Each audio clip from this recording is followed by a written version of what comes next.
আমি আগেই কিছু বলবো না, আগে আপনারা হুজুরের কথাগুলো শুনেন মনোযোগ দিয়ে ভাইজানেরা, তারপর আমি রিয়াকশন দিব হুজুরের কথা মোতাবেক।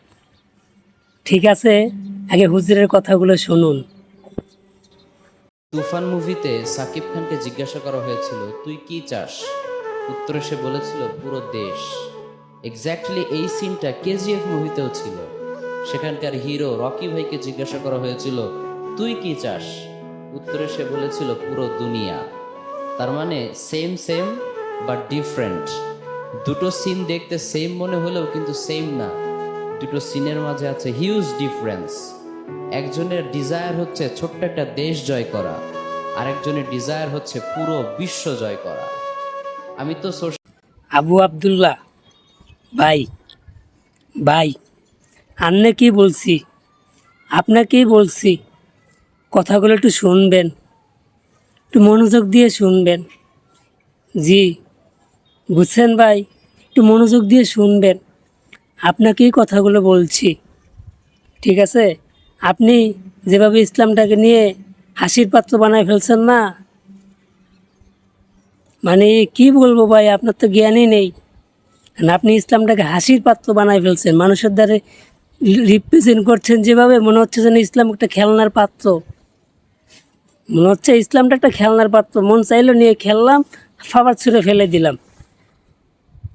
ভাই আপনাকে বলছি একটু পড়াশোনা করেন আগে, তারপরে একটু ইসলামটাকে নিয়ে কথা বলুন। কারণ আপনার যদি ওস্তাদ থাকতো তাহলে আপনাকে সামলাতো, কারণ আপনার তো কোনো ওস্তাদ নেই। আপনি ঘরে বসে বসে ভিডিও বানান আর বলেন কি জানেন, মানুষের কাছে বলে বেড়ান যে ভাই আমি তো খুব ব্যস্ত থাকি, আমার এই মাহফিল ওই মাহফিল, আমি কোনো সোশ্যাল মিডিয়াতে অ্যাক্টিভ থাকি না। আপনি অ্যাক্টিভ না থাকলে তাহলে কীভাবে এসব কথা গাঁজাখুরি কথাবার্তা বলতে পারেন? হ্যাঁ, তুফান ছবিতে শাকিব খান কী ডায়লগ দিয়েছিল, তার মানে কি আপনি তুফান ছবি দেখেছেন? না দেখলে কিভাবে এই ডায়লগগুলো দিতে পারেন আপনি? আমার তো এটাই প্রশ্ন। জনগণের কাছেও প্রশ্ন রাখলাম যে উনি যদি তুফান ছবি নাই দেখে থাকে তাহলে তুফান ছবি ডায়লগ কীভাবে দিল? তারপর কেজিএফ ছবিতে রকি ভাই কী ডায়লগ দিয়েছিল উনি সেটাও আপনাদেরকে শোনাইছে, দেখছেন তো ভাই? কাণ্ডটা দেখছেন হুজুরের? আপনি তো মনে হুজুর ন, মানে খেজুর খেজুর।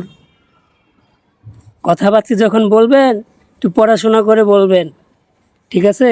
কারণ ফেসবুক এরকম একটা জিনিস, আপনি মনে হচ্ছে যে ইসলামটাকে নিয়ে খেললেন আর ফালাই দিলেন। মূর্খর মতো কথাবার্তাগুলো বলেন কেন রে ভাই? আপনার কি চুলকানি আছে? আপনার কি কোনো ওস্তাদ নেই যে ওস্তাদ থেকে থেকে ওই ওস্তাদের উদ্দেশ্যে কিছু কথা বললাম? ঠিক আছে, আপনারা ওনাকে একটু থামান। মানে যেসব গাঁজাখুরি কথাবার্তা বলতেছে এগুলো হয় না। আর পুলিশের কাছে রিকোয়েস্ট যেন ওনাকে থামায়, উনি এই ধরনের কথাবার্তা যেন না বলে, কারণ উনি আলেমদেরকে ছোটো করছে হিসাবে। ঠিক আছে, আজকে ওনাদের মতো আলেমদের কারণে আজকে আলেমরা কোনো মর্যাদা পায় না কোনো মাহফিলে যেয়ে। ঠিক আছে, আজকে ওনাদের মতো কিছু আলেম, উনি তো হুবহু কপি। ঠিক আছে, ওনাকে অনেকে কপি হুজুরও বলে ডাকে, আর ডাকবে না, উনি তো বয়ানই কপি করে, উনি তো কোনো পড়াশোনাই করে নাই। ওই রকম বয়ান কপি করে আমরাও পারি। ঠিক আছে, আগে নিজে কিছু করুন, তারপরে সোশ্যাল মিডিয়াতে কথা বলতে আসুন। ঠিক আছে, কারণ ইসলামটাকে যেভাবে নিয়ে আপনি খেলছেন, আমার মনে হয় কি বাংলাদেশের ওলামাই কেরামরা ওনাকে নিয়ে কিছু কথা বলা উচিত। দেখেছি আমি ফেসবুকে কিছু মানুষ কথা বলেছে, কিন্তু আরও কথা বলা উচিত। ঠিক আছে, আরও কথাগুলো ওনাকে নিয়ে বলা উচিত, ওনার একটু মাথায় ঢুকে। ঠিক আছে, আরও যেন কিছু কথা বলে ওনাকে। আর ওলামাই কেরাম যারা আছেন আপনারা ওনাকে একটু বুঝাবেন। ঠিক আছে, ওনাকে একটু বুঝাবেন। উনি যেভাবে নিয়ে শুরু করছে, ইসলামের পিছনে যেভাবে লেগেছে, আমার মনে হয় উনি ইসলামের ক্ষতি করছে। কোরআন হাদিসের কথা, ওনার কথাবার্তিতে কোনো কোরআন হাদিসের কোনো কথাবার্তি নেই, শুধু নায়ক নায়িকা, সারাদিন নায়ক নায়িকা প্রেম করা জায়েজ, ওটা জায়েজ। আর ভাই আপনি তো পড়াশোনাই করেন, আপনি কীভাবে ফতোয়া দেন? তো বাংলাদেশে ওলামাই কেরামদের উপর আমার রিকোয়েস্ট, ওনাকে যেন সাবধান করে দেয়, কথাবার্তাগুলো যেন উনি ঠিক করে নেয়। ঠিক আছে, যদি ওনার কথাবার্তাগুলো যেন উনি ঠিক করে নেয়, গুছায় যেন কথাবার্তাগুলো বলে। আর ওনার কথাবার্তা হয় না এগুলো ইসলাম বিরোধী কথাবার্তা।